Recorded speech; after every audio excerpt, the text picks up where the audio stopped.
सर्वांना मी म्यूट केलेलं आहे. ठीक आहे. ज्याला पण बोलायचं असेल तर तो नंतर स्वतःला अनम्यूट करून बोलू शकतो, म्हणजे जेणेकरून आपल्याला मध्ये डिस्टर्बन्स येणार नाही काही.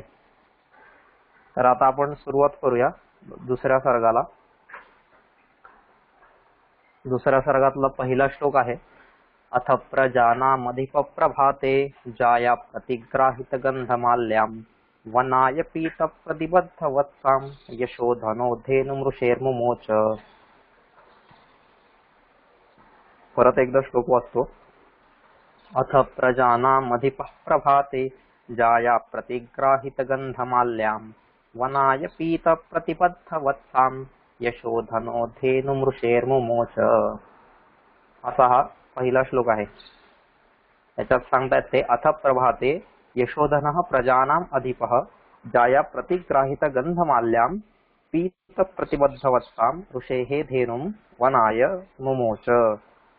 अशा प्रकारे राजाची सुरुवात इथं त्यांनी सांगितलेली. आता ठीक आहे की दुसऱ्या सर्गामध्ये राजा हा गायीच्या सेवेमध्ये चाललेला आहे. कशा प्रकारे चाललेला आहे, काय झालेलं आहे, हा सगळा प्रसंग इथं वर्णन केलाय. आपण हे 4 श्लोक आधी पाहिलेलेच होते दुसऱ्या सर्गातले, पण आता आपण परत मध्ये गॅप गेला जरा आणि नव्याने सुरू करतोय, त्यामुळं या 4ही श्लोकांना आज आपण थोडक्यात पाहूया. जास्त डीप विश्लेषणात नाही जाते मी, कारण त्या दिवशी आपण हे सगळं पाहिलेलं आहे आधी. फक्त त्याचा एक वरवरचा एक अर्थ आपण पहिल्या 4 श्लोकांचा आज पाहूया. त्यांचं सांगता येते आपल्याला की अथ, नाही का, अथ. आता अथ म्हणजे आता यानंतर किंवा आता, असं एका पॉइंटला अथ. म्हणजे कधी अथ म्हणजे आता ज्यावेळेस आपण मागच्या सर्गामध्ये पाहिलं होतं, पहिल्या सर्गामध्ये, की रात्र झालेली होती आणि ऋषींच्या, वसिष्ठ ऋषींच्या विद्यार्थ्यांच्या वेद पठनाने, मंत्रोच्चाराने सकाळी राजाला जाग आली आणि त्याची रात्र संपली. मग ती रात्र संपल्यानंतर म्हणजे अथ. यशोधन, हा यश हेच ज्याचं धन आहे, यशरूपीच ज्याचं धन आहे, असा हा राजा. कीर्ती ही ज्याचं धन आहे. आता यश हे ज्याचं धन आहे म्हणजे कसं, की तो काही यशासाठी जगत होता का, असं नाहीये, पण त्याच्या चारित्र्यावरती एकही डाग नव्हता, त्याच्या चारित्र्यावरती एकही कलंक नव्हता, आणि त्याच्यामुळे त्याचं जे यश होतं, त्याची जी कीर्ती होती ती धवल कीर्ती होती, शुभ्र कीर्ती होती.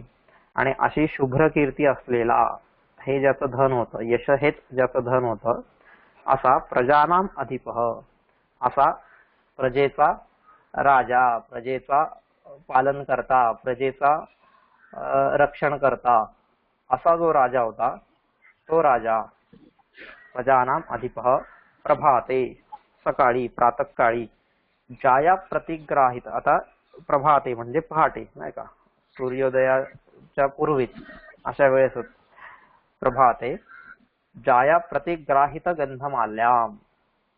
म्हणजे जाया, जाया या शब्दाचा अर्थ होतो पत्नी. ठीक आहे, म्हणजे राजाची पत्नी. कोण? सुदक्षिणा. आता आपण मागच्या वेळेस पाहिलं होतं जाया शब्द का बरं, नाही का, की जाया शब्दाचा एक सुंदर अर्थ त्यांनी आपल्याला इथं दिलेला आहे. काय, की जाया कोणाला म्हणतात, की कोणाला पण जाया असं नाही म्हणत. पत्नी जी असेल त्या पत्नीला जाया म्हणतात. का, का बरं?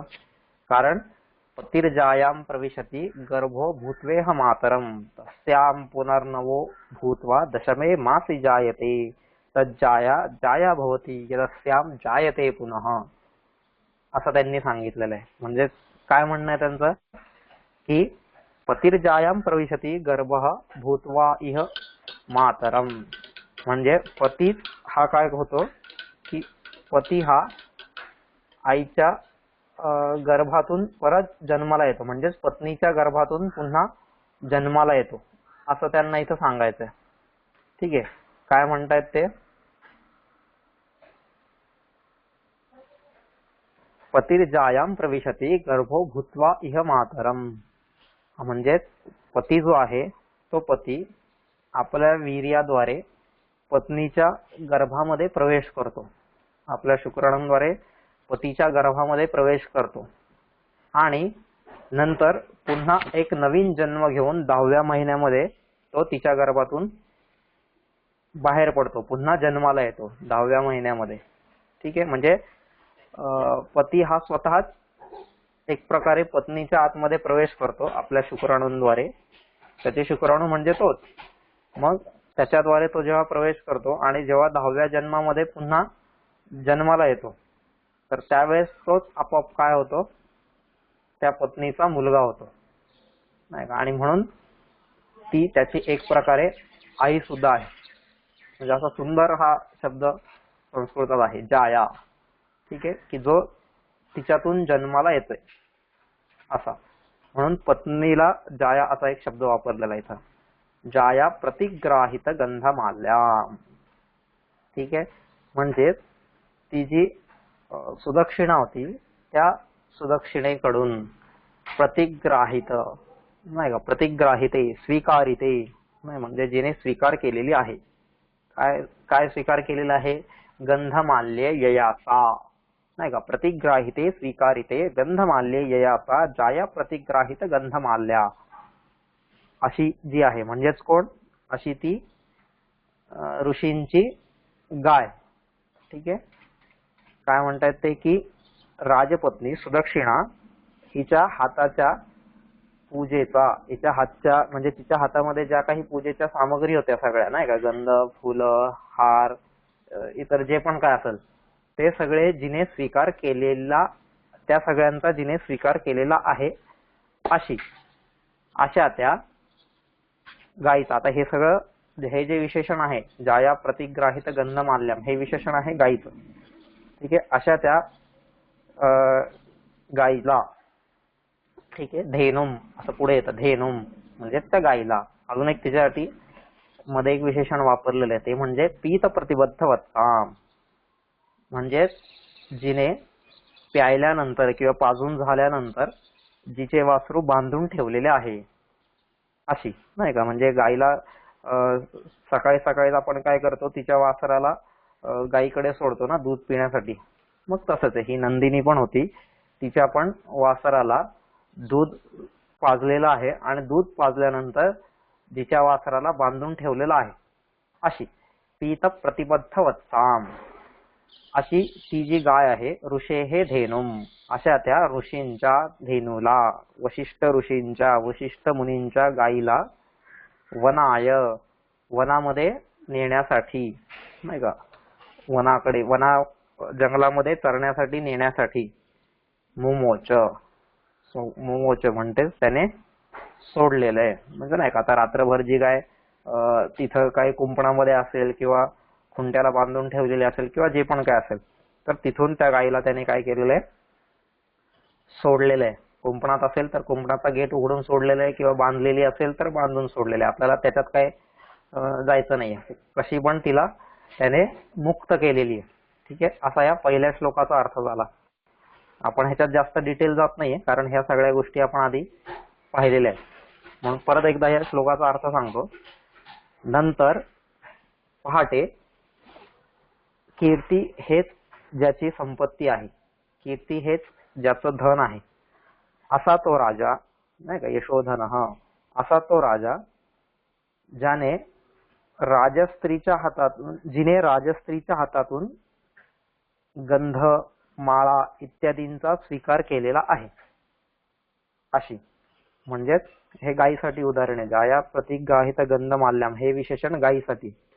तर जिने राणीच्या हातातून, नाही का, म्हणजे राणी सुदक्षिणेच्या हातातून गंध, माळा इत्यादींचा स्वीकार केलेला आहे आणि जिच्या वासराला पाजल्यानंतर बांधून ठेवलेला आहे, दूध पाजल्यानंतर बांधून ठेवलेला आहे, अशा त्या वशिष्ठ ऋषींच्या धेनूला, गायीला, जी नंदिनी आहे, तिला वनात नेण्यासाठी, जंगलात नेण्यासाठी, रानात नेण्यासाठी त्या राजाने काय केले, सोडले, नाही का, मुमोच, राजाने तिला सोडले.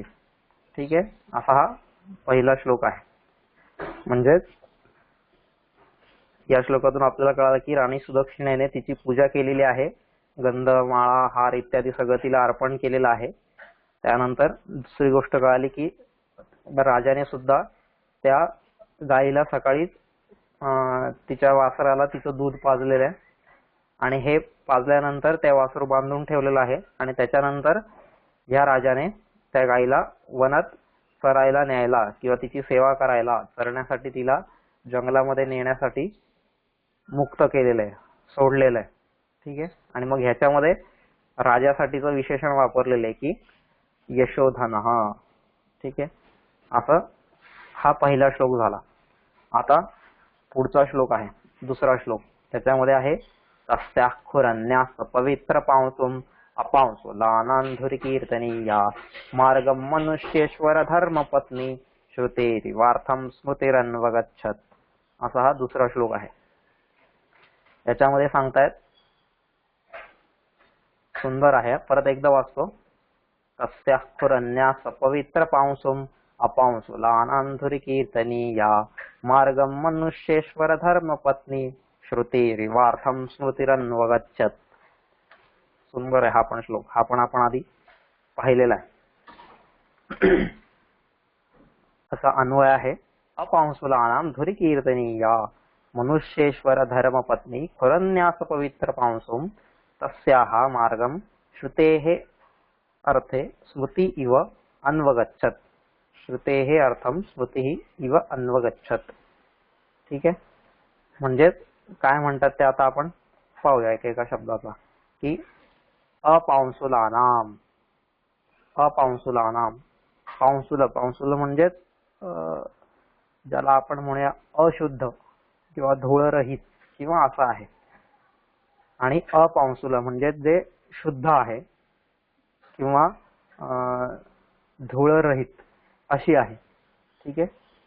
पांसुल म्हणजे धुळी सहित किंवा अशुद्ध आणि अपांसुल म्हणजे शुद्ध विशुद्ध असं म्हणूया, स्वच्छ. तर अपांसुल, आता इथं अपांसुल या शब्दाचा अजून एक अर्थ होतो, तो म्हणजे पतिव्रता, जी पतिव्रता स्त्री असते, असा अपांसुल या शब्दाचा आणखीन एक अर्थ होतो. अपांसुल. आता पांसुल म्हणजे जी स्त्री काय ज्याला म्हणूया आपण स्वैरिणी असते तिला पांसुला असं म्हणतात. पांसुला म्हणजेच स्वैरिणी आणि अपांसुला म्हणजेच पतिव्रता स्त्री. असं दोन अर्थ आहेत या शब्दाचे. एक अर्थ आहे पांसुला आणि अपांसुला यांचा आहे की स्वैरिणी आणि पतिव्रता, आणि तेच दुसरा अर्थ आहे पांसुला आणि अपांसुलाचा म्हणजेच अशुद्ध, धुळीने भरलेले, असे माखलेले, नाही का. आणि दुसरा अर्थ आहे की शुद्ध, जिथे अजिबात कोणत्याही प्रकारची धूळ किंवा काहीच नाहीये असं. तर पांसुला आणि अपांसुला हे दोन्ही शब्द आपण इथं समजून घेऊ. ठीक आहे. तर आता इथं पहिला अर्थ असा आहे की अपांसुल म्हणजेच जी पतिव्रता आहे अशी. अपांसुलानाम, जी पतिव्रता आहे अशा पतिव्रता स्त्रियांच्या अग्रभागी जिला ठेवू शकतो, नाही का. धुरी, धुरी म्हणजेच अग्रभागी. जशी गाडीला धुरा असते ना, बैलगाडीला, ती धुरा कुठं असते, बैलगाडीच्या समोर असते. मग त्याचप्रमाणे अग्रभागी म्हणजे पतिव्रता स्त्रियांच्या मध्ये सुद्धा जिला अग्रभागी ठेवू शकतो, नाही का. कीर्तनीया, कीर्तनीया म्हणजेच ठेवण्यासाठी किंवा मोजण्यासाठी, गणना करण्यासाठी जी योग्य आहे. म्हणजेच पतिव्रता स्त्रियांमध्ये अग्रभागी जिची गणना होऊ शकते त्याच्यासाठी जी योग्य आहे, पतिव्रता स्त्रियांच्या गणनेमध्ये सुद्धा जिची गणना अग्रभागी होऊ शकते अशा त्या मनुष्येश्वर धर्मपत्नी, अशा त्या मनुष्येश्वर. मनुष्येश्वर म्हणजेच आता इथं मनुष्यांचा ईश्वर म्हणजेच कोण, एक प्रकारे राजा, नाही का. राजा हा काय आहे, एक प्रकारे मनुष्यांचा ईश्वर आहे, नाही का. माणसांचं जो पालन पोषण करतो तो म्हणजे राजा, म्हणून त्याला मनुष्येश्वर असं म्हटलेलं आहे. हे आपण थोडक्यात बघतोय, जास्त डिटेल जात नाहीये कारण हे सगळं आपण आधी पाहिलेलं आहे. ओके, तर मनुष्येश्वर धर्मपत्नी, त्या राजाची जी धर्मपत्नी आहे, हा इथं धर्मपत्नी असा शब्द वापरलाय, नुसती पत्नी असा नाही वापरलेला आहे. कारण ती त्याच्या धर्मामध्ये त्याने जे उचललेलं कर्तव्य आहे, त्याने जे उचललेलं व्रत आहे, त्याच्यामध्ये त्याला साथ देणारी अशी ती आहे. बरोबर, म्हणून धर्मपत्नी असं म्हटलेलं आहे तिथं. मार्गम मनुष्येश्वर धर्मपत्नी अशी ती राजपत्नी जी आहे, त्या राजपत्नीला तस्याहा, त्या धेनूच्या, तस्याहा म्हणजे त्या आता गायीसाठी म्हणता येतं, त्या गायीच्या, त्या धेनूच्या मार्गम मार्गाने, मार्गम म्हणजे रस्त्याने, मार्गाने त्या गायीच्या मार्गाने, श्रुतीच्या अर्थाप्रमाणे. ठीक आहे, म्हणजेच श्रुतेहे अर्थम, बरोबर, श्रुतेहे अर्थम इव, श्रुतीच्या अर्थाप्रमाणे म्हणजे श्रुतेहे अर्थम स्मृतीही इव, ज्याप्रमाणे श्रुतीच्या अर्थाला अनुगमन करत स्मृती जाते की नाही, हे पण आपण त्या दिवशी सगळं पाहिलेलं होतं. श्रुती म्हणजे काय, स्मृती म्हणजे काय, पण थोडक्यात सांगतो. श्रुती म्हणजे श्रवण, आपण ज्या इंद्रियाने श्रवण करतो ते म्हणजे कान, आणि त्याच्यापासून श्रुती हा शब्द पुढे बनलेला आहे, नाही का. श्रूयते, श्रुती म्हणजे जे गोष्ट ऐकलेली आहे अशी जी गोष्ट आहे तिला श्रुती म्हणतात. मग काय ऐकलेलं आहे, तर वेद हे जे आहेत, हे वेद ऋषी मुनींनी ऐकलेले आहेत. ठीक आहे, देवाने स्वतः वेद गायलेले आहेत आणि ऋषी मुनींनी ऐकलेले आहेत, म्हणूनच त्यांना अपौरुषेय असं सुद्धा म्हणतात, की कोणत्याही व्यक्तीने निर्माण केलेले नाहीये. तर हे स्वतः देवाने गायलेले असे जे वेद आहेत, त्या वेदांचा श्रुती, नाही का, म्हणून त्यांना श्रुती म्हणलंय. मग त्या वेदांच्या अर्थम, त्या वेदांच्या अर्थाचं अनुगमन कोण करतंय, तर स्मृती करते, नाही का. स्मृती ग्रंथ म्हणजे काय, हे जे ऐकलेलं आहे ते ऐकलेलं त्या गोष्टींना त्यांनी स्मरणात ठेवलं, आपल्या स्मृतीत उतरवलं, आणि त्याच्यातून त्यांनी जो त्यांना अर्थघटन झालं, जो त्यांना अर्थ त्याच्यातला लागला, त्या अर्थानुसार त्यांनी आपली जी जीवन प्रणाली होती, आपली जी जीवनशैली होती, आपली जी विचार प्रणाली होती, या सगळ्या गोष्टींना त्यांनी काय केलेलं आहे, पुढे ग्रंथ स्वरूपात त्यांची मांडणी केलेली आहे. आणि आपल्याला माणसाने कसं जगावं, नाही का, ह्याचं जे मॅन्युअल आहे, ते मॅन्युअल म्हणजे या स्मृती आहेत. वेदांनी फक्त ते सिद्धांत सांगितलेले आहेत, पण ते सगळे सिद्धांत आपल्या जीवनात आपण कशा प्रकारे लागू करू शकतो याचं अर्थघटन या स्मृती करतात. म्हणूनच श्रुतींच्या मागे ज्याप्रमाणे स्मृती जाते असं इथं म्हटलेलं आहे, की कधीही स्मृती ग्रंथांमध्ये वेदांच्या व्यतिरिक्त आपल्याला काही आढळणार नाही, किंवा वेदांनी सांगितलेल्या गोष्टींमध्ये कॉन्ट्रडिक्शन आपल्याला स्मृती ग्रंथांमध्ये दिसणार नाही.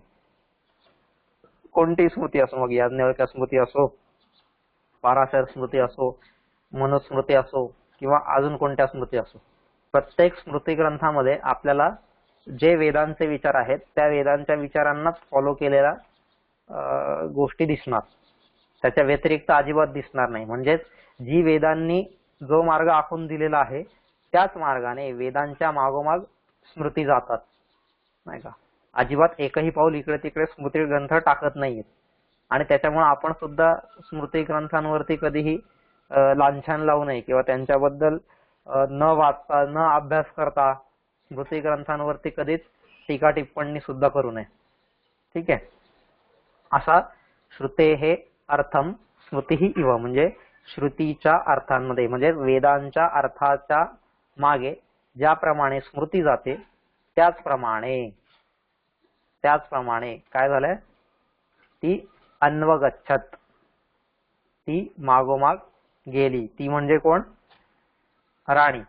ठीक आहे, कारण तिच्या आपण विशेषण आधी पाहिलेले आहेत ना, अपांसुलानाम धरी कीर्तनी या मार्गम मनुष्येश्वर धर्मपत्नी, नाही का. अशी जी मनुष्येश्वर धर्मपत्नी आहे ती धर्मपत्नी हिच्या मागे चाललेली आहे. पण कसं, आता इथे सांगितलेलं आहे त्यांनी की खुरन्यास पवित्र पांसुम, खुरन्यास पवित्र पांसुम म्हणजे जिने आपल्या पावलांनी, किंवा खुर म्हणजे गायीचे जे खूर आहेत, नाही का, आपल्या खुरांमधून जे धुळीचे कण उडत आहेत आणि त्या धुळीच्या कणांमुळे जो मार्ग पवित्र झालेला आहे. म्हणजे बघा संकल्पना किती सुंदर आहे की गाय पुढे चाललेली आहे, गायीच्या पायाने म्हणजे तिच्या खुरांनी धूळ उडते आणि तिच्या खुरांनी उडालेली धूळ ही काय होते, मागचा सर्व रस्ता जो आहे तो मागचा सर्व रस्ता पवित्र करत चाललेली आहे. ठीक आहे, आपल्याही पायाने धूळ उडते पण ती मागचा रस्ता पवित्र नाही करत, उलट अपवित्र करत जाते, अस्वच्छ करत जाते. परंतु इथं मात्र ती गाय होती साक्षात कामधेनू नंदिनी नाही का, आणि मग तिच्या खुरांनी जी धूळ उडणार आहे ती आपोआपच मागील सर्व रस्त्याला काय करत जाणार आहे, स्वच्छ करत जाणार आहे. बरोबर.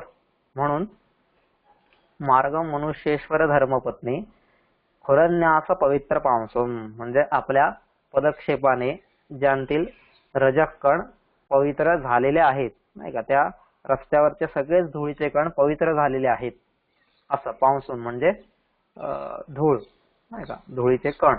आता जिथे संपूर्ण रस्त्यावरचे धुळीचे कण सुद्धा पवित्र झालेले आहेत अशा त्या मार्गाने, अशा त्या गायीच्या मार्गाने, तस्याहा मार्गम, त्या गायीच्या रस्त्याने श्रुतेः अर्थम इव स्मृतिः इव अन्वगच्छत.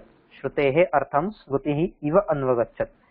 श्रुतीच्या अर्थाप्रमाणे नाही का, ज्याप्रमाणे श्रुतीच्या अर्थाचं स्मृती अनुगमन करते त्याचप्रमाणे ही राणी सुद्धा त्या गायीच्या मागे चाललेली. इथं कालिदासाने ही दिलेली उपमा आहे. ठीक आहे. इव, इव हा शब्द जिथे जिथे येईल तिथं ते सादृश्य दाखवतो दोघांमधले आणि तुलना करते, त्याच्यामुळे इथे ही उपमा होते. ठीक आहे. आता हा दुसरा श्लोक आहे. परत एकदा त्याचा अर्थ सांगतो की पवित्र स्त्रियांच्या अग्रभागी ठेवण्यास योग्य असलेली, म्हणजेच पवित्र स्त्रियांमध्ये सुद्धा जिला अग्र पंक्तीमध्ये स्थान प्राप्त होऊ शकते त्याच्यासाठी जी योग्य आहे अशी ती राजाची धर्मपत्नी, त्या गायीच्या पावलांच्या पडण्याने ज्यांतील धूळ एकदम पवित्र झालेली आहे अशा त्या गायीच्या मार्गाने श्रुतीच्या अर्थाच्या अनुगमनाप्रमाणे ज्याप्रमाणे स्मृती जाते त्याचप्रमाणे त्या गायीच्या मागोमाग ही राणी सुद्धा गेली. असा सुंदर हा श्लोक आहे. म्हणजे इथे याच्यामध्ये आपल्याला वेगवेगळी विशेषण आहेत. त्या राणीसाठी आहे अपांसुलानाम धुरी कीर्तनीया, म्हणजेच पतिव्रता स्त्रियांमध्ये सुद्धा जी अग्रगण्य आहे, जिला महत्वाचं स्थान आहे, जी सर्वात पुढे उभी आहे, जी सगळ्या पतिव्रता स्त्रियांचा आदर्श आहे अशी जी आहे त्या राणीने या गायीच्या मागे आपला मार्ग धरलेला होता. त्या गायीच्या मागे ती चाललेली होती. पण कशी चाललेली होती, तर त्यासाठी म्हणतायत की ज्या रस्त्याने गाय चाललेली होती तर त्या गायीच्या खुरांमुळे त्या रस्त्यावरील सर्व धूळ सुद्धा काय झालेली आहे, पवित्र झालेली आहे. आणि अशा त्या रस्त्यावरती ज्याप्रमाणे श्रुतीच्या अर्थाच्या मागे स्मृती धावते चालते त्याचप्रमाणे ही राणी सुद्धा त्या गायीच्या मागोमाग जाती झाली नाही का. असा हा सुंदर दुसरा श्लोक आहे. आता तिसरा श्लोक. निवर्त्य राजा दयितां दयालुः तां सौरभेयीं सुरभिर्यशोभिः पयोधरी भूतचतुः समुद्रां जुगोप गोरूपधरामि उर्वीम्. परत वाचतो. निवर्त्य राजा दयितां दयालुः तां सौरभेयीं सुरभिर्यशोभिः पयोधरी भूतचतुः समुद्रां जुगोप गोरूपधरामि उर्वीम्. असा हा तिसरा श्लोक आहे. या तिसऱ्या श्लोकामध्ये काय सांगतायत की त्याचा आपण आधी अन्वय पाहूया. अन्वयामध्ये असं आहे की यशोभिः सुरभिः दयालुः राजा दयितां निवर्त्य पयोधरी भूतचतुः समुद्रां गोरूपधरां उर्वीम इव तां सौरभेयीं, म्हणजेच नंदिनीं जुगोप, तिचं रक्षण करता झाला. आता कसं आहे तर पाहूया आपण एकेका शब्दाचा अर्थ आता. दयालु. आता ही सगळी विशेषण आहेत. कोणाकोणाची विशेषण आहेत? ही सगळी राजाची विशेषण आहेत. दयालु त्यानंतर म्हणजे जो दयाळू आहे. यशोभिही सुरभिही म्हणजेच यशामुळे कीर्तीमुळे जो सुंदर दिसत आहे, शोभायमान दिसत आहे, शोभून दिसत आहे असा तो राजा. ठीक आहे. यशोभिही सुरभिही असा तो राजा आहे. काय पुढे म्हणतात ते? दयिताम. दयिता म्हणजेच पत्नी. आपल्या पत्नीला म्हणजे सुदक्षिणेला, आपल्या पत्नीला सुदक्षिणेला काय म्हणतात ते?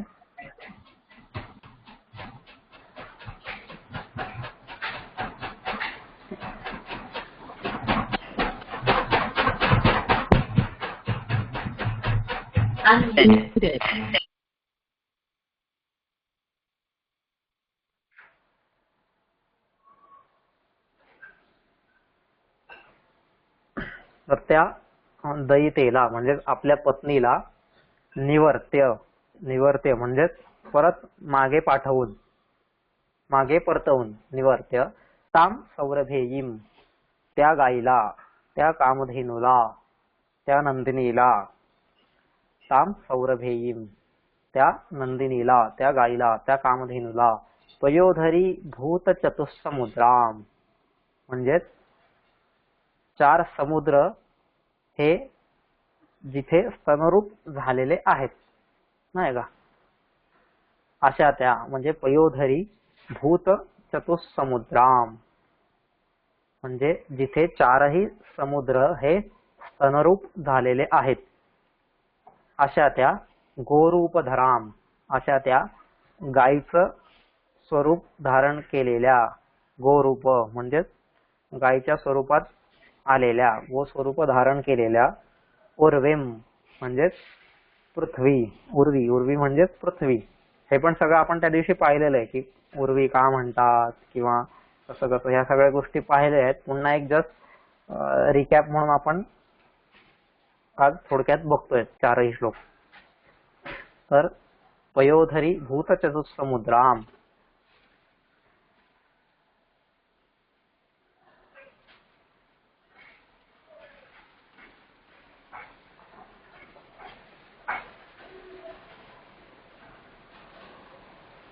गोरूपधराम गायीचं रूप जिने धारण केलेलं आहे अशी. उर्वेम अशा पृथ्वीप्रमाणे. उर्वीम इव अशा पृथ्वीप्रमाणे. जुगोप म्हणजेच रक्षण करता झाला म्हणजेच त्या राजाने अशा प्रकारे तिचं रक्षण केलं. असा हा संपूर्ण श्लोक आहे. एकदा या श्लोकाचा अर्थ सांगतो की नंतर तो दयाळू कृपाळू असा हा आणि आपल्या यशाने शोभिवंत दिसणारा, सुंदर दिसणारा असा राजा आपल्या पत्नीला पुन्हा मागे पाठवून, निवर्त्य पुन्हा मागे पाठवून 4ही समुद्रांना आपले आचळ बनवून पृथ्वीने जणू काही गोरूप धारण केलेले आहे असे समजून त्या कामधेनू सुतेचे रक्षण करता झाला, नाही का. म्हणजेच कामधेनू सुता म्हणजेच नंदिनी. त्या नंदिनीचं रक्षण करता झाला. काय काय सांगता येते इथं की दिलीप राजाचं वर्णन जेव्हा करतायत त्याच्यामध्ये त्याला म्हटलेलं आहे दयाळू. त्यानंतर म्हटलेलं आहे की जो यशामुळे सुंदर दिसतोय, यशामुळे शोभायमान दिसतोय, कीर्तीमुळे जो ज्याच्या शरीरावरचं तेज हे शोभिवंत दिसतंय असा तो आहे. म्हणजे ही राजासाठी वापरलेली वेगवेगळी विशेषण आहेत. असा तो राजा. त्याने काय केलं? आपल्या पत्नीला पुन्हा मागे पाठवलं. का बरं मागे पाठवलं? कारण आधी ऋषींनी पण तसंच सांगितलं होतं आणि ती गोष्ट योग्य पण होती की ऋषींनी पण, वसिष्ठांनी पण सांगताना काय सांगितलं की सुदक्षिणेने फक्त आणि फक्त आश्रमाच्या सीमेपर्यंत, आश्रमाचा जो दरवाजा असेल, गेट असेल किंवा जे पण काय असेल त्या सीमेपर्यंतच या गायीच्या सेवेसाठी जायचंय आणि तिथून परत मागे यायचंय.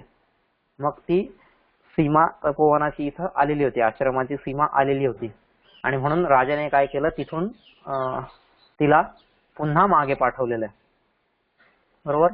म्हणून त्या आपल्या दयितेला म्हणजेच आपली जी पत्नी आहे तिला राजाने मागे पाठवलेलं आहे. आणि पुढे काय म्हणतायत, पयोधरी भूत चतुस्समुद्राम, पयोधरी भूत चतुस्समुद्राम.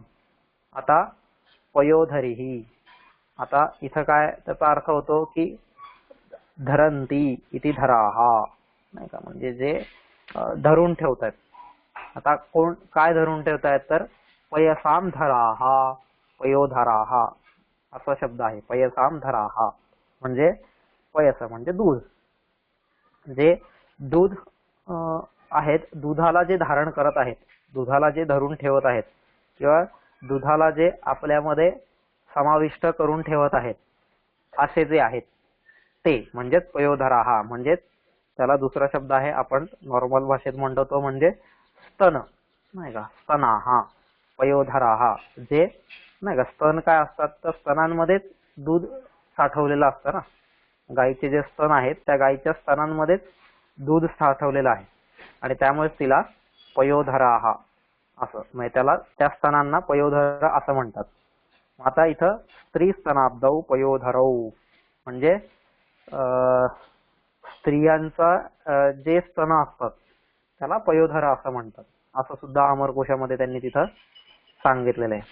अपयोधराहा पयोधराहा संपद्यमानाः पयोधरी भूताः अभूत तद्भावे. आता हे पुढचं सगळं त्यांनी संजीवनी टीकेमध्ये मल्लीनाथ वगैरे हे सांगतायत पुढचं. आपण काय आता त्याच्यात व्याकरणात किंवा ह्याच्यात शिरण्याचा अर्थ नाहीये, फक्त तो एक शब्द आपण पाहिला. मग आता पयोधरी भूताः चत्वारः समुद्राः यस्याः ताम.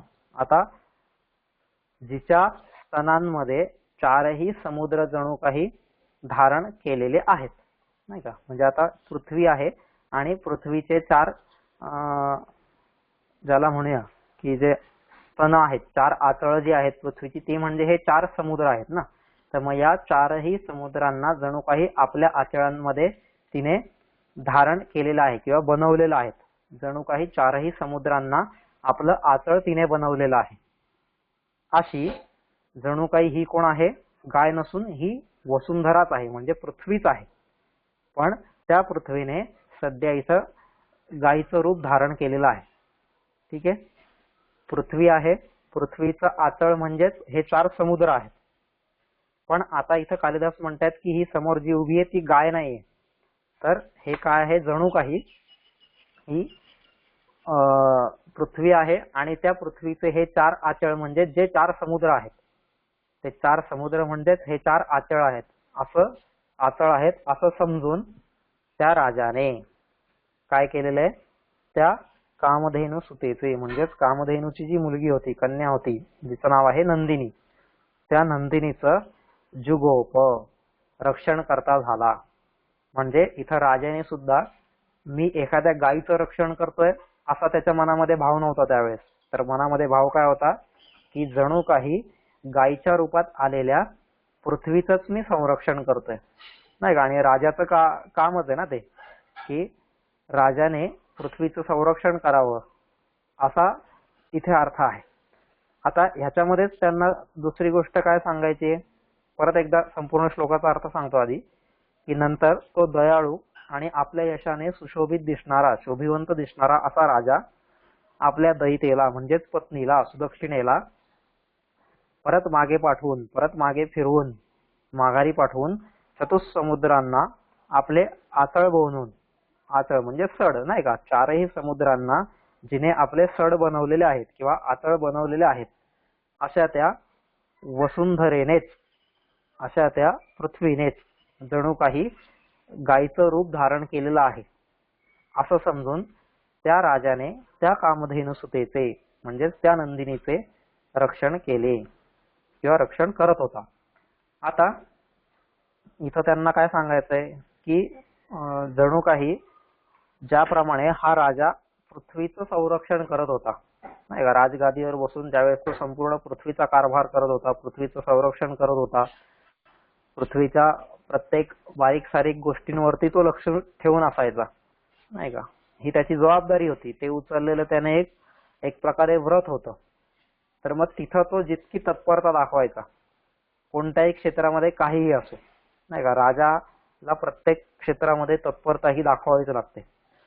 कधी काय संकट येईल, कधी काही राज्यामध्ये घडेल हे कधीच सांगता येत नाही. त्याच्यामुळे राजाने कायम डोळ्यात तेल घालून आपल्या राज्याचं, आपल्या भूमीचं किंवा आपल्या पृथ्वीचं हे संरक्षण केलं पाहिजे. तिच्या रक्षणामध्ये स्वतः तत्पर असलं पाहिजे. मग तिथं ज्याप्रमाणे राजा दिलीप हा तत्पर होता नाही का, आधी आपण ते सगळं पहिल्या सर्गामध्ये वर्णन पाहिलेलं होतं की तो किती आदर्श राजा होता, कसं त्याचं राज्य होतं वगैरे वगैरे सगळ्या गोष्टी. आता इथं तो ज्याप्रमाणे तत्पर होता तितकीच तत्परता तो काय करत होता, इथं या गायीच्या रक्षणामध्ये सुद्धा दाखवत होता. म्हणजे मी एखाद्या गायीचं रक्षण करतोय असं त्याच्या डोक्यात नव्हतं, नाही का. आपण एखाद्या गायीचं रक्षण करायला गेलो, एखाद्या गायीचं आपण तिला सांभाळायला गेलो, तर आपल्या डोक्यात हेच असतं ना, मी काय करतोय, एका गायीचं संरक्षण करतोय, एवढंच माझ्या डोक्यात असतं. पण इथं त्याच्या डोक्यात काय होतं की मी एका सामान्य गायीचं रक्षण करत नाहीये, तर मी जणू काही संपूर्ण पृथ्वीचं रक्षण करतोय, नाही का. आणि हे माझं कर्तव्य, हा माझा राजधर्म आहे असं समजून तो त्या गायीचं रक्षण करत होता. म्हणजे ज्याला आपण म्हणून आता सेवेची उच्चता, कशा प्रकारे त्यांनी सेवा केली ते जे मागच्या सर्गाला आपण पाहिलं होतं ना, की अशा उत्तम प्रकारे तू त्या गायीची सेवा कर, त्या नंदिनीची सेवा कर. मग ती कशा प्रकारे करायची, तर ती सगळी गोष्ट आता इथं आपल्याला या सर्गामध्ये पाहायला मिळते. ठीक आहे, की जणू काही चारही समुद्रांना आपले आचळ बनवून पृथ्वीनेच गायीचं रूप धारण केलेलं आहे. आणि अशा त्या पृथ्वीरूप असलेल्या गायीचं तो राजा संरक्षण करत होता. म्हणजे त्याच्या आतमधल्या मनातल्या ज्या भावना होत्या, नाही. आणि कसं आहे की आपण कोणतीही गोष्ट करताना जर तिच्या पायामध्ये जर भक्ती ठेवली आणि भक्ती ठेवून जर ती गोष्ट केली, तर आपोआपच काय होणार आहे, आपलं जीवन सुद्धा अशाच प्रकारे उन्नत होणार आहे. नाही तर आपण हे सगळे आज गायांचं रक्षण करतोय ना, गुरं पाळतोय, त्यांना पण जंगलामध्ये चरायला घेऊन जातोय आहे, पण आपल्यावरती कोणी असं काव्य नाही लिहिणार. पण इथं दिलीपाच्या त्या ह्याच्यावरती हे काव्य लिहिलेलं आहे. का बरं? त्याचं कारण हे की तो जो राजा दिलीप होता, त्या राजा दिलीपाने या गायीच्या रक्षणामध्ये पायाशी, मुळाशी काय ठेवलेली आहे, भक्ती ठेवलेली आहे. आणि निरपेक्ष भावाने, निराकांक्ष भावाने तो त्या गायीची सेवा करतोय. ठीक आहे, मग ती सेवा कशी केली हे अजून पुढच्या श्लोकांमध्ये परत येणार आहे. ठीक आहे, मग ते आल्यावरती त्यावेळेस आपण पाहू. असा हा तिसरा श्लोक झाला. आणि पुढचा आहे आता चौथा श्लोक, जे आपण 4 श्लोक आधी पाहिलेले होते, तर त्याच्यातला हा एक चौथा श्लोक पण आहे. हा पण आपण थोडक्यात आज पाहून घेऊया आणि मग त्याच्यानंतर उद्यापासून रेग्युलर 5व्या श्लोकाला सुरुवात करूया. व्रताय तेनानुचरेण धेनोः न्यषेधिशेषोऽप्यनुयायी वर्गः न चान्यतस्तस्य शरीररक्षा स्ववीर्यगुप्ता हि मनोः प्रसूतिः. व्रताय तेनानुचरेण धेनोः न्यषेधिशेषोऽप्यनुयायी वर्गः न चान्यतस्तस्य शरीररक्षा स्ववीर्यगुप्ता हि मनोः प्रसूतिः. आता इथे काय सांगतायत ते, त्याच्या आधी आपण अन्वय पाहूया. अन्वयामध्ये सांगतायत ते की व्रताय धेनोः अनुचरेण तेन म्हणजेच केन राज्ञा शेषः अपि अनुयायी वर्गः निषेधी अस्य म्हणजेच अस्य नृपस्य शरीररक्षा च अन्यतः न हि मनोः प्रसूतिः स्ववीर्यगुप्ता भवति. असा हा अन्वय आहे. आता याचा आपण अर्थ पाहूया. काय सांगतात ते, व्रताय म्हणजेच व्रताच्या पालनासाठी, जे उचललेलं व्रत आहे ते व्रत पूर्ण करण्यासाठी, त्याचं पालन करण्यासाठी व्रताय. धेनोः अनुचरेण म्हणजेच गायीच्या मागे जो चाललेला आहे. धेनोः अनुचर म्हणजेच तो तिच्या मागोमाग जो जातो त्याला अनुचर म्हणतात, नाही का. म्हणजे एखादा समजा गुरु असेल तर त्याचा शिष्य, मग तो पण त्याचा अनुचर, म्हणजे एका प्रकारे तो त्याच्या मागोमाग जातो ना, त्याला फॉलो करतो. तसंच धेनोः अनुचरेण, गायीच्या मागोमाग जाणाऱ्या, तेन, त्या राजाने, तेन म्हणजेच केन राज्ञा, त्या राजाने, शेषः अपि अनुयायी वर्गः, म्हणजे शेषः म्हणजेच उरलेला किंवा शिल्लक असलेला, बाकी सोबत असलेला, अपि अनुयायी वर्गः, आपला जो अनुयायी वर्ग होता. आता राजाचा अनुयायी वर्ग म्हणजेच कोण? राजाचे काही शिष्य होते का? तर नाही. अनुयायी म्हणजेच राजाच्या मागोमाग येणारे, म्हणजेच त्याचे सगळे सैन्य, त्याचा जो फौजफाटा असेल किंवा इतर ज्या काही सगळ्या गोष्टी असतील नाही का. राजा म्हटला की त्याच्यासोबत आपोआपच त्याचे सगळे प्रोटोकॉल्स वगैरे ह्या सगळ्या ज्या गोष्टी येतात, तर त्या सगळ्या गोष्टी म्हणजेच त्या राजाचा जो अनुयायी वर्ग होता, म्हणजेच त्याचं सैन्य होतं किंवा इतर जे काही बाजारमुंगी असतील, त्या सगळ्यांना काय केलेलं आहे, त्या सगळ्या सैन्यांना पण त्याने काय केलेलं आहे, सेवक असतील राजाचे जे काही, त्या सगळ्या सेवकांना निषेधी म्हणजेच परत पाठवलं, मागं पाठवलं. म्हणजे जसं तिकडे पाहिलं आपण निवर्त्य, तसंच निषेधी तिथे पण मागे पाठवलेलं आहे. आधी त्याने सुदक्षिणेला मागे पाठवलं तपोवनाच्या सीमेपासून, आणि थोडं पुढे आल्यावरती त्यानेच काय केलं, परत आपले जे सैन्य होते, आपले जे सेवक होते, आपले जे काही शुश्रूषा करणारे लोक होते, त्या सगळ्यांना सुद्धा परत मागे पाठवलेलं आहे. आता तस्य, कारण का आता मागे पाठवलं, पण का, कारण काय? तस्य म्हणजे त्याच्या, त्या राजाच्या शरीर रक्षा, त्या राजाच्या शरीर रक्षेसाठी दुसऱ्या कोणाचीही गरज नाहीये, नाही का. त्या राजाच्या शरीर रक्षणासाठी, शरीराच्या संरक्षणासाठी दुसऱ्या कोणाचीही, अन्यतः न, दुसऱ्या कोणाचीही आवश्यकता नाहीये, दुसऱ्या कोणताही म्हणजेच बाहेरच्या, अन्यतः म्हणजेच त्याच्या स्वतःहून इतरत्र दुसऱ्या कोणत्याही मदतीची गरज नव्हती. का? कारण का? तर ही म्हणजेच कारण. कारण मनोः प्रसूतिः स्ववीर्य गुप्ता, कारण मनूचे वंशज, नाही का. मनोः प्रसूतिः, कारण मनूचे वंशज म्हणजेच मनू जे ऋषी होऊन गेलेले आहेत, किंवा मनू हा जो इथं पाहिलेल्याप्रमाणे पहिल्या सर्गामध्ये जसं वर्णन केलेलं आहे की ह्यांच्याच कुळातला मनू नावाचा एक राजा होऊन गेला आधी, नाही का. तर ते राजा म्हणूया किंवा ऋषी म्हणूया किंवा राजऋषी म्हणूया, काही पण ते जे मनू होते, त्या मनूंचे जे वंशज आहेत, त्या मनूंच्या वंशामध्ये जे जन्माला आलेले आहेत, ते मनूचे वंशज हे काय आहेत, नेहमी स्ववीर्य गुप्ता भवती, म्हणजेच हे सगळे जे आहेत ते मनूचे वंशज जे आहेत ते काय आहेत, नेहमी स्वतःच्या पराक्रमाने, स्वतःच्याच शौर्याने, स्वतःच्याच शक्तीने काय आहेत, रक्षिलेले आहेत. त्यांच्याकडे स्वतःमध्येच एवढी शक्ती होती, स्वतःचाच एवढा पराक्रम होता, स्वतःच एवढं शौर्य होतं की त्यांचं रक्षण करण्यासाठी त्यांना कधीच दुसऱ्याची आवश्यकता पडलेली नव्हती. ठीक आहे. म्हणून इथं असं म्हणतात की तस्य शरीर रक्षा अन्यतः न, त्या दिलीप राजाच्या शरीर रक्षणासाठी बाहेरच्या कोणत्याही मदतीची आवश्यकता नव्हती. कारण का? कारण मनूचे वंशज हे आपल्याच पराक्रमाने नेहमी रक्षिलेले असतात, त्यांच्या रक्षणासाठी दुसऱ्या कोणाचीही आवश्यकता नाहीये. म्हणजे हा खूप मोठा सिद्धांत इथं कालिदास आपल्याला नकळत सांगून जातोय. जसं प्रत्येक श्लोकामध्ये नाही का, श्रुते दिवार्थम स्मृतिरन्वगच्छत, किंवा अजून काय होतं, स्ववीर्य गुप्ता ही मनोप्रसूती, किंवा त्याच्यानंतर होतं की एक आपण पाहिलं जुगोप गोरूप धरामे उर्विम वगैरे.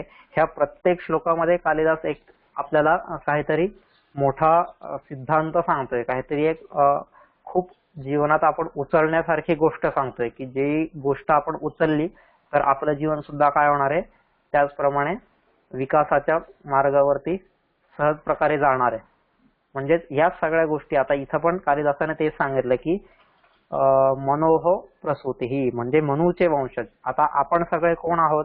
आपण सगळे सुद्धा एक प्रकारे मनूचेच वंशज आहोत, नाही का. मनोर अपत्यम इति मनुष्य असं सांगितलंय. मनोः अपत्यम म्हणजे मनूचं अपत्य म्हणजेच मनुष्य असं म्हटलेलं आहे. आपल्याला माणूस म्हणतात किंवा मनुष्य म्हणतात. का?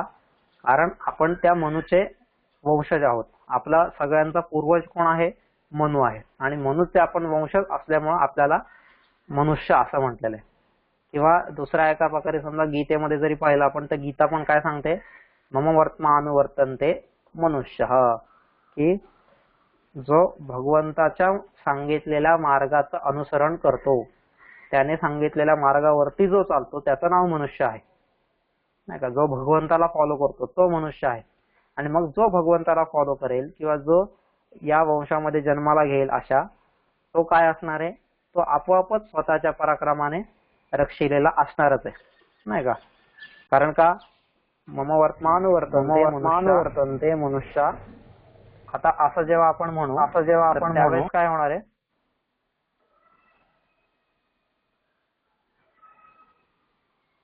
मम वर्तमान वर्तन्ते असं जेव्हा आपण म्हणूया तर त्यावेळेस काय होणार आहे की आपोआपच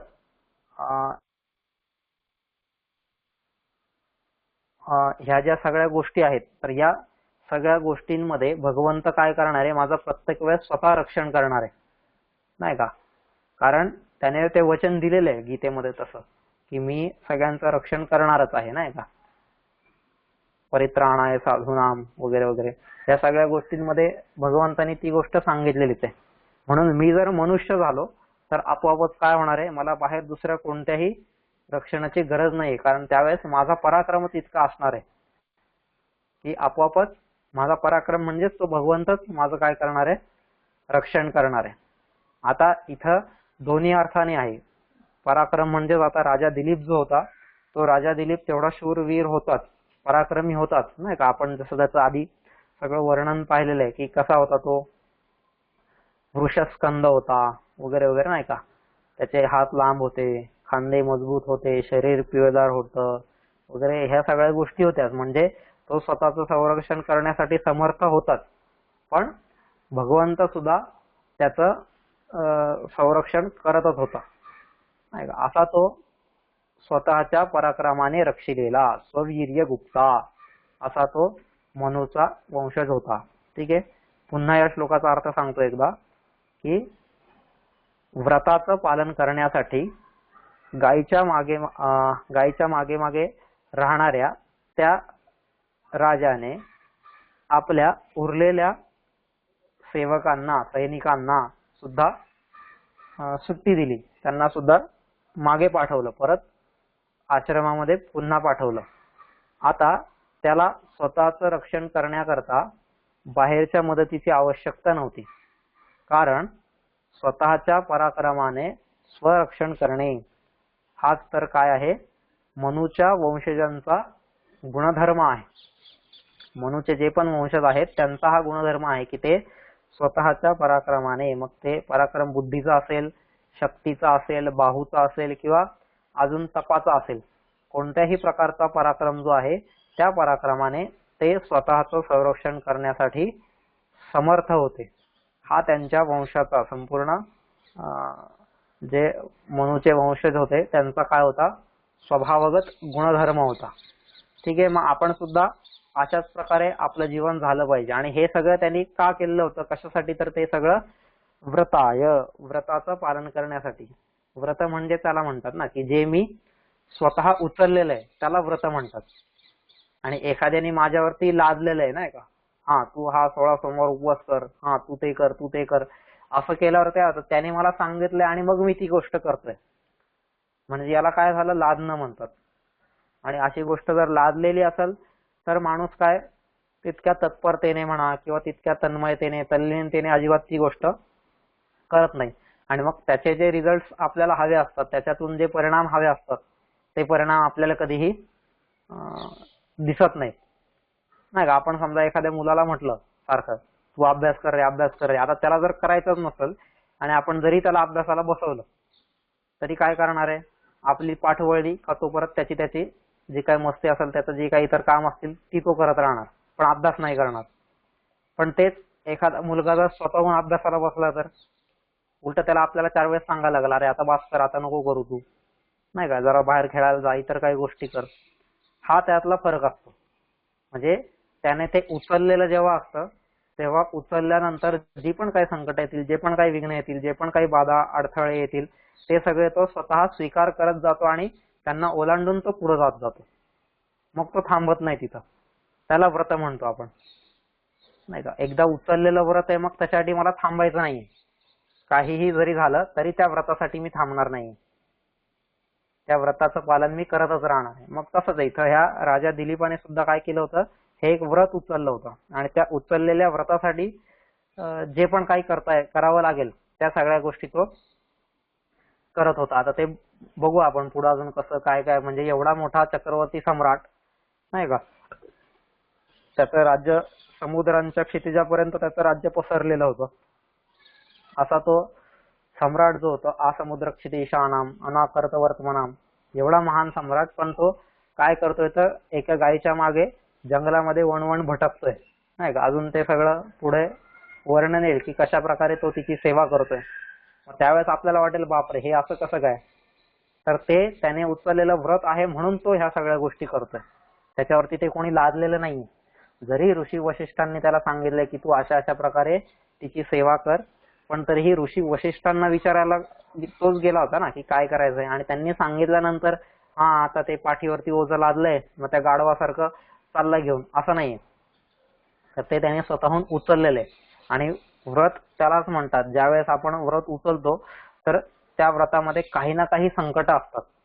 बघा साधं गोष्ट आहे, आपण व्रत जिथं असेल ना, असं कोणत्याच व्रतामध्ये नसतं की हा आज मी समजा नाही का 4 सोमवारचं व्रत घेतलेलं आहे आणि मग काय करायचंय, 4ही सोमवार मस्तपैकी काय ते गुलाबजाम, बासुंदी, पेढे, पुरणपोळ्या ह्या सगळ्या गोष्टी 4 सोमवार खायच्यात, असं व्रत असतं का कधी? कधीच नाही. मग 4 सोमवार उपवास करेल, 4 सोमवार अजून काय करेल नाही का, नुसतं पाणी पिऊन राहील. व्रत म्हणजे काय, त्याच्यामध्ये आपोआपच काहीतरी तिथे आपल्याला दुःख हे येणारच आहे, आणि ते दुःख आपण स्वतःहून उचललेलं आहे, ते दुसऱ्याने दिलेलं नाहीये किंवा लादलेलं नाहीये. मग त्या व्रताचं पालन करण्यासाठी हा राजा काय केलेला आहे, त्या गायीच्या मागे चाललेला आहे. आणि जात असताना आता ते व्रत त्याचं एकट्याचं होतं, बाकीच्यांचं नव्हतं, म्हणून त्याने आपले जे सैन्य होते, जे सेवक होते, त्या सगळ्यांना सुद्धा परत मागे पाठवलेले. नाहीतर काय तो म्हणू शकला असता ना त्यांना पण, तुम्हाला काय फुकटचा पगार देऊ का, चला माझ्या मागे बरं, असं म्हणला असता तो. हा मी त्या गायीची सेवा करतोय. मग राजा जाऊन मस्तपैकी झाडाखाली झोपला असता, सैनिकांना सांगितलं असतं हा लक्ष ठेवा तुम्ही तिच्यावरती, पुढे इकडे तिकडे जाऊ देऊ नका किंवा काही हे करू देऊ नका. पण तसं नाही, इथं त्याने उचललेलं व्रत होतं आणि म्हणून त्या उचललेल्या व्रतासाठी त्याने आपलं जे सैन्य होतं किंवा इतर जे सेवक होते त्या सगळ्यांना सुद्धा परत मागे पाठवलेलं आहे. का?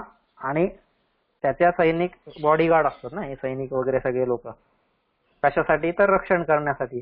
पण अरे जो स्वतःच्या पराक्रमाने स्वतःचं रक्षण करू शकतोय असा जो मनूचा वंशज आहे, का बरं स्वतःच्या पराक्रमाने स्वतःचं रक्षण करू शकतोय?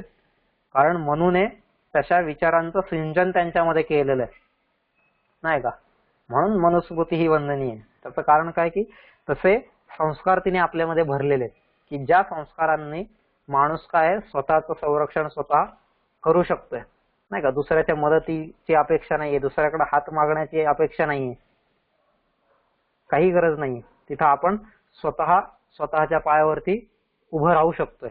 कारण का ती खुमारी आपल्यामध्ये उभी केलेली आहे नाही का. भगवंत तुझ्यात जर बसलेला आहे, सर्वस्व चाहं मृदी सन्निविष्टो, तर मग तुला काहीही कोणाचीही आवश्यकता नाहीये दुसऱ्याच्या समोर लाचार होण्याची, दीन दुबळा असं होण्याची, हात पसरण्याची गरज नाहीये.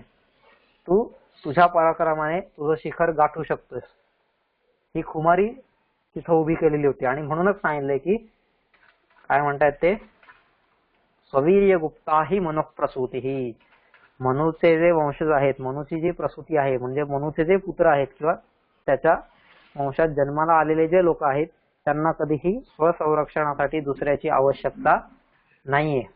कारण ती तेजस्विता, ती खुमारी, ती शक्ती, ते शौर्य त्यांच्यामध्ये आपोआपच ह्या मनूने उभं केलेलं आहे आणि ह्या संस्कारांचं सिंचन त्यांच्यामध्ये होत होतं आणि त्याच्यामुळे ही सगळी तेजस्विता आपोआपच त्यांच्यामध्ये येत होती. ठीक आहे, अशा प्रकारचा हा 4था श्लोक इथं झालेला आहे. म्हणजे आता हे जे पहिले 4 श्लोक आहेत, या पहिल्या 4 श्लोकांमध्ये काय झालेलं आहे की सुदक्षिणेने गंधमाळा वगैरे सगळ्या घालून फुलं वगैरे देऊन त्या गायीचं पूजन वगैरे केलं सकाळी, आणि तिला तपोवनाच्या सीमेपर्यंत सोडवायला गेली. आणि सीमेपर्यंत सोडवायला जाताना कशी गेली, तिच्या मागे श्रुतेरिवार्थम स्मृतिरन्वगच्छत, ज्याप्रमाणे श्रुतीच्या अर्थामागे स्मृती जाते, त्याचप्रमाणे ही सुदक्षिणा सुद्धा त्या गायीच्या पावलांनी, खुरांनी पवित्र धूळ ज्या रस्त्यावरती आलेली आहे अशा त्या धुळीच्या मार्गावरती त्या गायीच्या मागोमाग तपोवनाच्या सीमेपर्यंत गेली. तिथपर्यंत गेल्यानंतर राजाने काय केलं, तिला सुद्धा परत मागे पाठवलं आणि त्याच्यानंतर राजा स्वतः त्या गायीच्या सेवेमध्ये तल्लीन झाला. मग राजाने काय केलं की त्याचे जे सैन्य सेवक होते ह्या सगळ्यांना सुद्धा पुन्हा मागे पाठवलेले. का बरं मागे पाठवलेले? कारण त्याचं संरक्षण करायला, त्या राजाचं रक्षण करायला दुसऱ्या कोणाचीही आवश्यकता नाहीये. कारण का? कारण तो स्वतः मनूचा वंशज होता आणि मनूच्या वंशजाला कधीच दुसऱ्याची आवश्यकता नाहीये, दुसऱ्याच्या संरक्षणाची, दुसऱ्याच्या मदतीची आवश्यकता नाहीये. तो स्वतःच्या पराक्रमावरती सगळ्या गोष्टी करण्यास समर्थ आहे. म्हणजे आपण सगळ्यांनी सुद्धा असं बनलं पाहिजे, हा त्याच्यातला मतितार्थ, की आपण सुद्धा आपल्या रक्षणासाठी, आता रक्षण म्हणजे काय फक्त शारीरिक रक्षण का? नाही, तर बौद्धिक, मानसिक, आत्मिक, सामाजिक कोणत्याही प्रकारचं, भावनिक असेल, प्रत्येक प्रकारच्या रक्षणासाठी आपण स्वतः समर्थ असलो पाहिजे. तिथं मला दुसऱ्याची आवश्यकता नाही वाटली पाहिजे की अरे यार नाही का, आता मी एवढ्या दुःखामध्ये, मी एवढ्या संकटामध्ये, आता कोणाच्या खांद्यावरती डोकं ठेवू, काही गरज नाही. तिथं आपण आपले स्वतः समर्थ होऊन आपली लढाई आपण लढू शकतोय, नाही का? तर असं आपण म्हणलं पाहिजे. कारण हे का? कारण आपण सगळे मनूचे वंशज आहोत.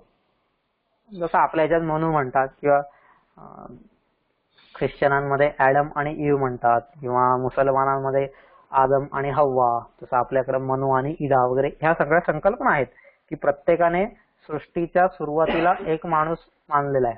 तर तो, त्याला आपण मनू म्हणतोय, त्याला ते ऍडम म्हणतायत, त्याला ते आदम म्हणतायत, नाही का? आदम पासून आदमी झाला. मग तसंच आहे आपल्या इथं पण, की इथं मनू पासून मनुष्य झाला. मग त्या मनूचे जर आपण सगळे वंशज आहोत तर आपण सुद्धा तेवढ्याच कुमारीने, तेवढ्याच तेजस्वितेने, तेवढ्याच अस्मितेने आपलं जीवन आपल्याला जगता आलं पाहिजे. ही गोष्ट कालिदासाने नकळत आपल्याला दिलीपाच्या या जीवनाद्वारे सांगितलेली. ठीक आहे, असा हा चौथा श्लोक झालेला आहे. तर आता हे 4 श्लोक झालेले आहेत आज. आता हे थोडक्यात घेतले आपण. उद्यापासून मग आपण व्यवस्थित 5व्या श्लोकापासून पुढे सुरू करूया. ठीक आहे, 1 तास झालेला आहे. बरोबर 8 वाजता सुरू केलं होतं आपण, आता 9 वाजलेला आहे. तर आपण आता 5व्या श्लोकापासून उद्या पाहूया. चालेल?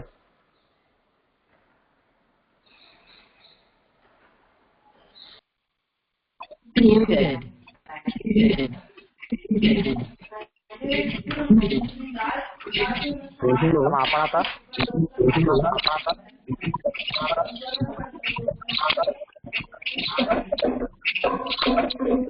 हॅलो हॅलो, हा रोशन भाऊ,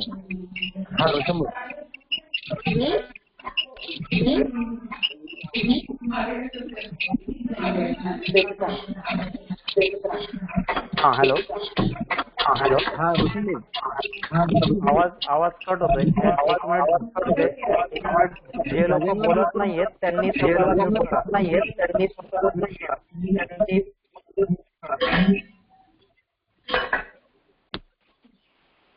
हा बोला आता.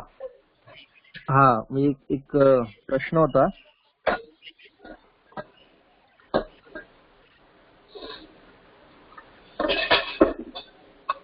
प्रश्न विचारायच्या आधी पहिल्यांदा धन्यवाद पुन्हा एकदा सुरू केल्याबद्दल. माझा आवाज येतोय का? हा येतोय. बोला, कोण बोलतोय? जगदीश बोलतोय भाऊ. हा अच्छा, आपण आता हे काही कोणत्याही संस्थेशी जोडलेलं नाही आपण, बरोबर. त्यामुळं इथं सध्या आपण काही असं भाऊ वगैरे असं नाही. इथं फक्त सगळं नाव वगैरे घ्या तुम्ही, जे काय असेल ते. आपण कोणत्याही संस्थेशी जोडलेलं नाहीये. ठीक आहे, त्यामुळं बरोबर ते डोक्यात ठेवून मग सगळे आपण बोलूया. बोला. ओके. पहिल्यांदा थँक्यू. आता प्रश्न असा होता की विश्वामित्र आणि वशिष्ठ ह्यांचं जर का थोडं बॅकग्राऊंड बघितलं तर विश्वामित्रने वशिष्ठांवर थोडा अटॅक केला होता कामधेनू चोरण्यासाठी, नंदिनी गाय आणि तिरुला घेण्यासाठी. परंतु तर अजून खोलात अभ्यास केल्यानंतर असं समजतं की ते एक रूपक आहे. ते त्यांनी त्याच्या प्रजेवर केलं आणि त्याला घेऊन गेले विश्वामित्र. तर जर का असं असेल की ते एक कृपाकात्मक आहे, तसं ज्या पद्धतीने आता दिलीप राजा कामधेनूची जी मुलगी नंदिनी जी आहे तिची रक्षण करत आहे, किंवा असं समजून येतं की पृथ्वीरूप गायीचं तो रक्षण करतो. म्हणजे दिलीप राजा हा एका प्रयत्न करतोय का आणि गाय हे रूपक आहे का? काय काय थोडं बॅकग्राऊंड असतं की विश्वामित्राने वशिष्ठांकडे आक्रमण केलं आणि कामधेनूला पळून गेलं.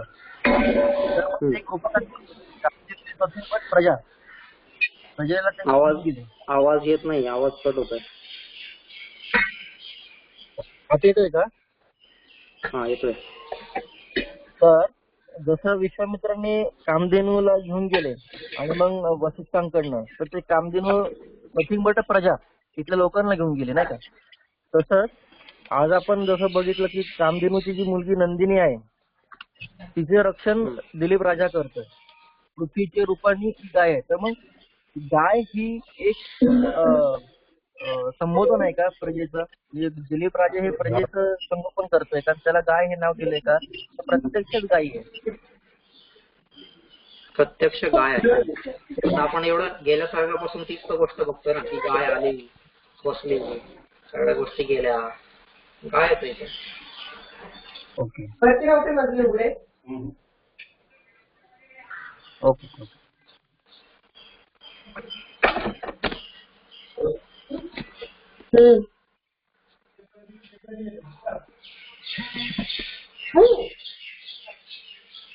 ठीक आहे, मग चालेल. अजून काही कोणाला बोलायचं? तुम्हाला बराच वेळ लागला त्या मनाने.